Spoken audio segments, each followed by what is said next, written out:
Hey everybody, who's your Jedi here with another review for you. This time we're talking about episode 10 of season 3 of The Walking Dead called Home. First of all, I'm going to have to apologize in advance if this review is a little bit shorter than usual. I've been sick recently. I'm mostly okay, but my throat is still a little bit messed up, so talking for a really long time, not the greatest of ideas for me right now. Though I do these lovely ginseng drinks have been helping me out. Anyway, so let's just sort of blitz right into it.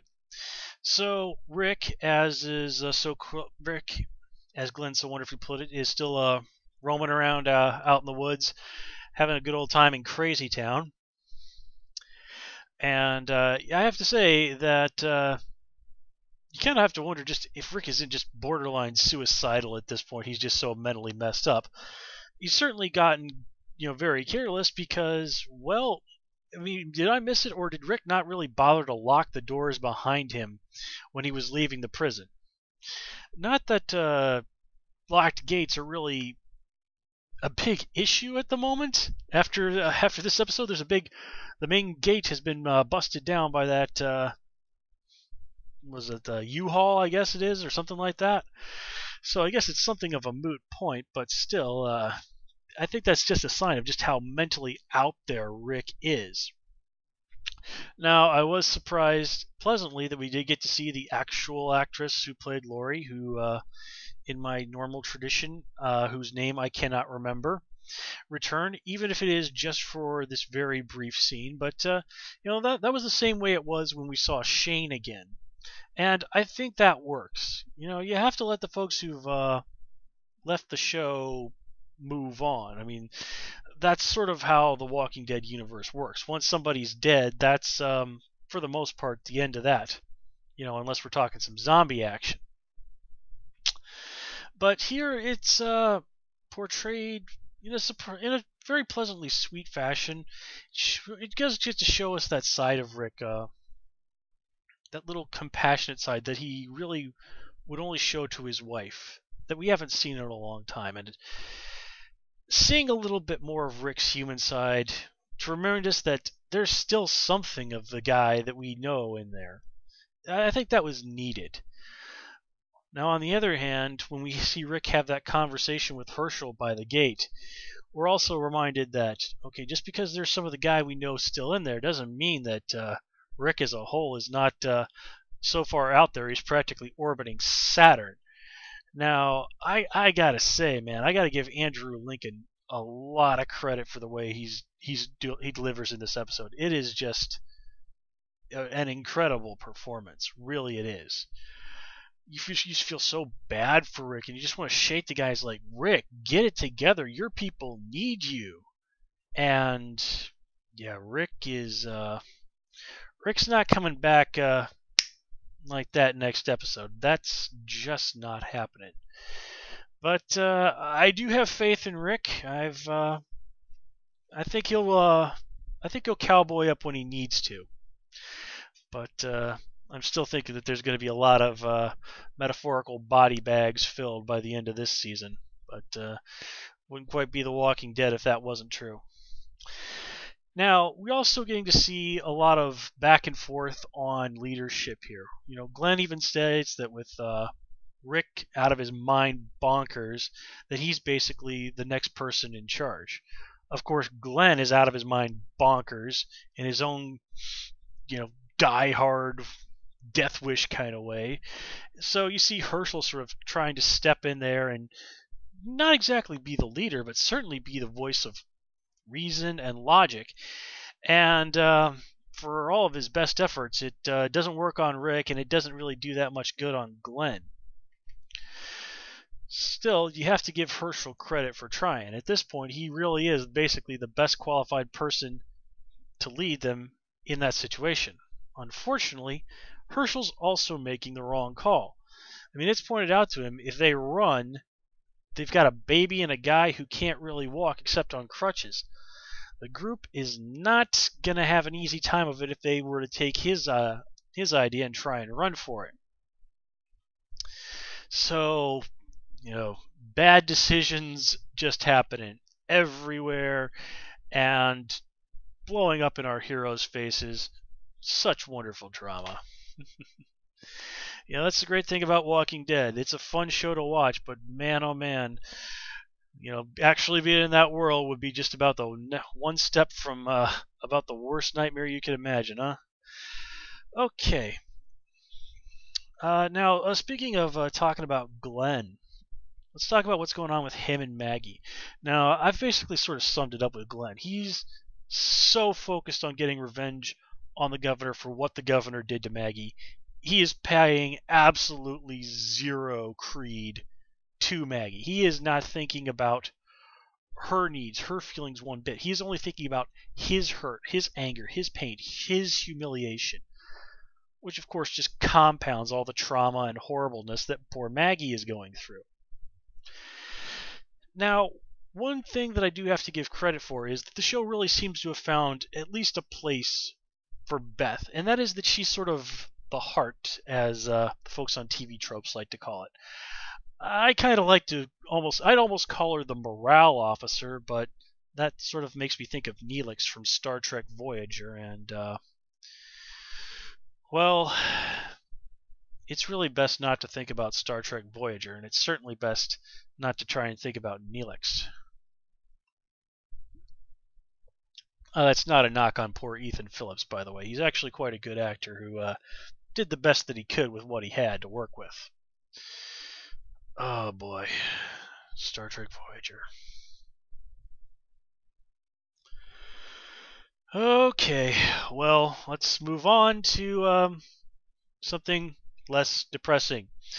Oh yeah, the people who live in the world that's gone to hell and is filled with flesh-eating cannibals and violent maniacs. Yeah, that's some cheered happiness. Okay, so coming back to Beth. She's, of course, the one who's in charge of taking care of Judith, more or less. But she also really seems to be the person there who kind of checks in on everybody emotionally, kind of, I think, does the best job of kind of keeping a little bit of brightness and optimism in people. Because if there is no hope for the future, if you have nothing to think that maybe some aspect of your day could get a little bit better, is that tomorrow could be just the tiniest little bit better, then, well, you might as well just stick one of those guns in your mouths, huh? And I like how it's when she comes in there and asks for Maggie's help feeding Judith. Well, this is clearly a BS story. Beth even says, I need to go fix some food for Dad, and then she does absolutely nothing to go and prepare food for Herschel. She stays there with Maggie. Basically, what Beth is trying to do is to sort of get Maggie to kind of open herself up a little bit, to kind of feel a positive emotion, and to feel some tenderness and some concern and some nurturing towards Judith. That's actually quite a very good move. It gets Maggie to take a step away from her anger towards Glenn for ignoring her feelings, for wanting to go out there and put himself in danger after Maggie had made that incredibly difficult decision in order to save his life. And, just when you see it very subtly, her feeding the baby, and you see a little bit of her humanity come back. And, that is, as people have said, is kind of one of the main themes in these zombie apocalypse worlds is the zombies are naturally devoid of all humanity. And it's what the people who are alive, who are still left, do that determines whether or not they really are any different than the monsters that are roaming around the world. I mean, that's perfectly illustrated with the people at the prison and, the hardcore followers of the governor who know that he's up to all this crazy, evil stuff and still go along with it anyway. Now, speaking of the governor, we get to see that it seems like his act is exactly that. He's not really that flipped out about what's going on here. He's accepted the situation, has come up with a plan. But part of that plan involves Andrea. And if I'm reading what he's doing right here, the governor is actually playing a really slick and very sick game here. By letting Andrea take on a role of leadership in Woodbury, despite how much she wants to connect with her friends, to build bridges, to mend fences, she's still, in doing so, planting herself firmly in another camp. She is now basically, as platitude filled as she is, the leader of Woodbury, at least in name. And, well, I think it's safe to say the folks at the prison are none too fond of anybody from Woodbury. Which, of course, leaves the governor with a free hand to take his loyal minions and go out and raise hell at the prison, and to leave Milton to be the worst spy ever and keep an eye on Andrea. You think that he could have just asked one of his thug buddies to do this, and they've probably done a better job of it. But, I guess Andrea is willing to let Milton get close. She's not threatened by him, so maybe that's part of what was going on there. But still, man, Milton has got to be about the worst liar on God's green earth. Not exactly the sort of person you'd want to go to for something that might involve lying at some point, huh? But okay, but anyway, since we're still talking about the governor and his attack on the prison, let's go to that. First of all, folks, I gotta say, let's all have a moment, raise our glasses to the late Axel. I liked Axel. I missed him. I will miss his Green Arrow-ish facial hair as well.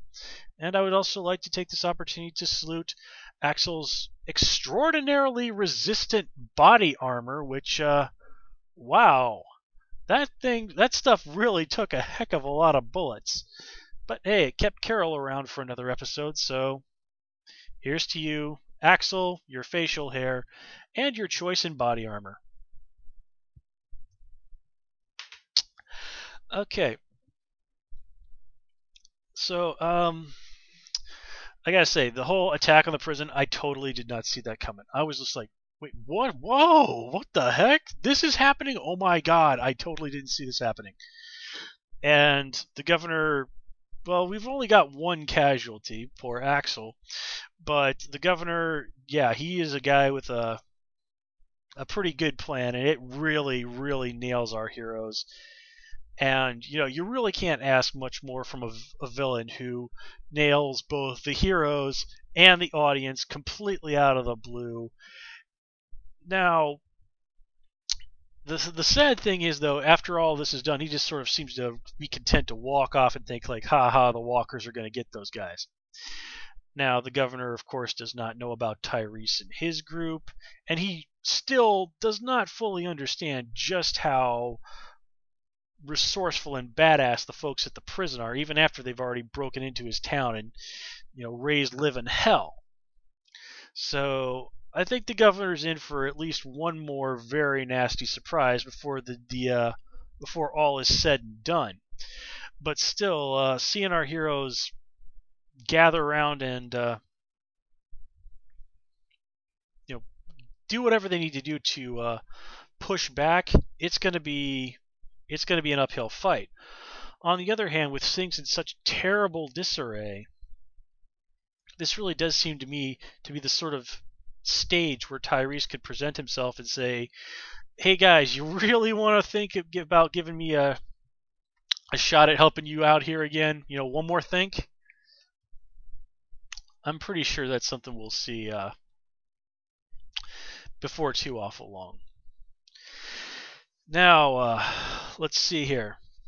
Let's talk about the big juicy steak part of all of this. The thing that everybody was wondering about since last week is what's going on with the Dixon brothers. And amazingly enough, Daryl and Merle are not getting along so well. The joyful reunion was extremely short-lived. And now Merle's back to being his old, bossy, jerk-ass older brother self, and Daryl has been the fella he's become. Merle even mocks Daryl at one point, comparing him to Rick. I don't think he quite realizes that Daryl would probably find that comparison to be a compliment at this point.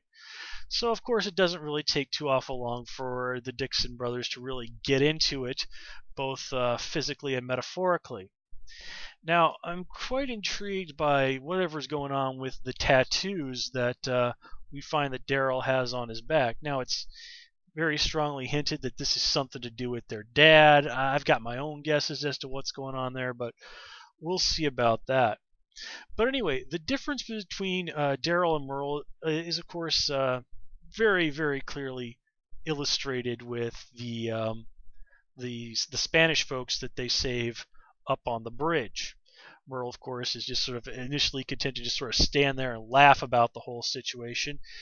And then when he's basically spurred to actually doing something about it, he seems to feel entitled to rob these people as a just reward. Of course, Daryl isn't going to have any of this. Again, this is all just to really highlight that Merle hasn't changed and that Daryl has. And to show that, these two guys, as joined as the hip as they may have been earlier, have grown apart. And I don't just mean physically and in terms of character. I mean, I almost hate to say it, but the word spiritually comes to mind. These are two guys who really did share this incredible bond through their lives. Now, this is not a healthy bond in any way, shape, or form, but the Dixon brothers do not come from a happy place, and as bad as it might have been, sticking together was probably better for them than going their own separate ways. But here we've seen that that's just not going to work anymore. And I have a feeling that this brother versus brother stuff is far, far from over. But I do got to say that the Dixon brothers are still quite the great team. When they came back and saved Rick at the end, I was totally blown away. I'm like, okay, something needs to happen right now, otherwise Rick is doomed. And I expected Daryl to show up and save the day. I did not expect Merle to be there. That was also a genuine surprise. So now we've got Merle at the prison, which just adds even more explosiveness to the already absolutely unbelievably dire and horrible situation. So, yeah, I mean, man, does this show love to throw gasoline on the fire or what? Speaking of the Dixon brothers, I almost forgot to mention, I thought it was extremely interesting that they mentioned that, retconned really, that the brothers were there to basically rob the camp of the Atlanta survivors initially, and that if things had played out differently, that's what they would have done. It certainly sheds a very interesting light on the very early episodes of this series. But on the other hand, if you really stop and think about it, it makes absolute perfect sense. It does seem a little odd that if you stop and think about it, that Merle and Daryl were kind of just hanging around there, as self-sufficient as they were, even in the midst of all hell breaking loose like it was. So yeah, points to the writers for a very smart choice there. And with that said, folks, I think I've covered everything that I have to say. Once again, a really, really good episode of the series, and we are definitely looking forward to seeing more. I know I am. So anyway, folks, I'm going to call it here. As always, please comment, rate, and subscribe, and of course you can follow me on Twitter at Who's Your Jedi. Until next time, take care and have a good one.